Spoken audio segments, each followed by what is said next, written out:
morning, dear students. Welcome once again to the biology class. So let's begin with the class. So as you all know, children, we are dealing with why do we fall ill in your biology class. So to continue with the same, today we will be talking about antibiotics and how do infectious diseases spread. So let's start with it. So children, to understand about antibiotics, before that we should know that why is it important that we think of different categories of infectious agents. For example, bacteria, fungi, viruses, etc. The answer is that these categories are important factors in deciding what kind of treatment to use. Members of each one of these groups, that is viruses, bacteria and so on, have many biological characteristics in common. All viruses, for example, live inside host cells, whereas bacteria very rarely do. Viruses, bacteria and fungi multiply very quickly, while worms multiply very slowly in comparison. Taxonomically, all bacteria are closely related to each other than to viruses and vice versa. This means that many important life processes are similar in the bacteria group but are not shared with the virus group. As a result, drugs that block one of these life processes in one members of the group is likely to be effective against many other members of the same group. But the same drug will not work against a microbe belonging to a different group. So let's take an example of antibiotics. They commonly block biochemical pathways important for bacteria. Many bacteria, for example, make a cell wall to protect themselves. The antibiotic penicillin blocks the bacterial processes that build the cell wall. As a result, the growing bacteria become unable to make cell walls and die easily. Human cells don't make a cell wall anyway, so penicillin cannot have such an effect on us.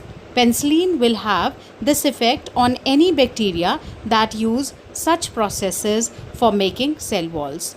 Similarly, many antibiotics work against many species of bacteria rather than simply working against one.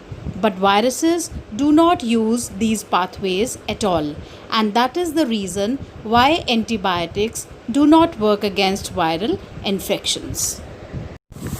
So now children, try to understand how do infectious diseases spread. So means of spread of infectious diseases is the next topic that we are going to discuss. Many microbial agents can commonly move from an affected person to someone else in a variety of ways. In other words, they can be communicated and so are also called communicable diseases. Such disease-causing microbes can spread through the air. This occurs through the little droplets thrown out by an infected person who sneezes or coughs. Someone standing close by can breathe in these droplets and the microbes get a chance to start a new infection.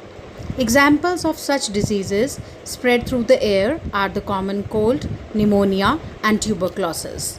We all have had the experience of sitting near someone suffering from cold and catching it ourselves.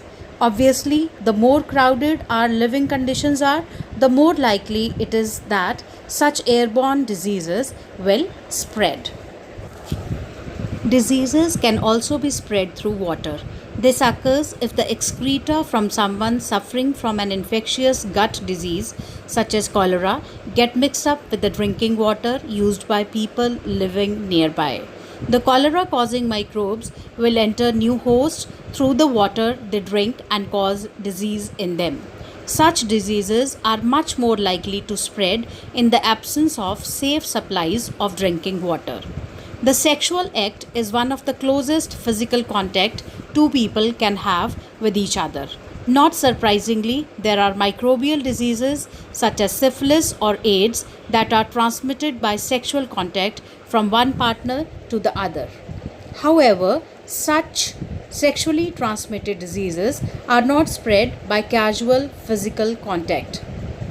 Casual physical contacts include handshakes or hugs or sports like wrestling, or by any of the other ways in which we touch each other socially.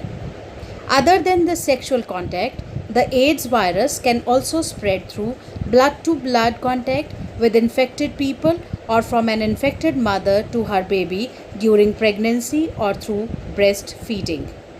We live in an environment that is full of many other creatures apart from us. It is inevitable that many diseases will be transmitted by other animals. These animals carry the infecting agents from a sick person to another potential host. These animals are thus the intermediaries and are called vectors. The commonest vectors we all know are mosquitoes. In many species of mosquitoes, the females need highly nutritious food in the form of blood in order to be able to lay mature eggs. Mosquitoes feed on many warm blooded animals, including us. In this way, they can transfer diseases from person to person. So, we may conclude that the infectious diseases spread by various means through air by sneezing and coughing. The microbes spread into air and entered into the body of a healthy person, like common cold, tuberculosis, pneumonia, etc. Through water, the microbes enter into our body by drinking or eating polluted and contaminated water or food like cholera, amoebic dysentery, etc. The another means of spread is vectors, like some organisms like female Anopheles mosquitoes also work as a vector of diseases like malaria, dengue, yellow fever, etc. Through sexual contact, syphilis, AIDS spread by sexual contact with infected person. AIDS virus can also spread through blood transfusion and from the mother to her child during pregnancy and through breastfeeding. Thank you, Shemstars. That's all for today. You can drop your queries if you have any on the Google Classroom. Take care. God bless you all.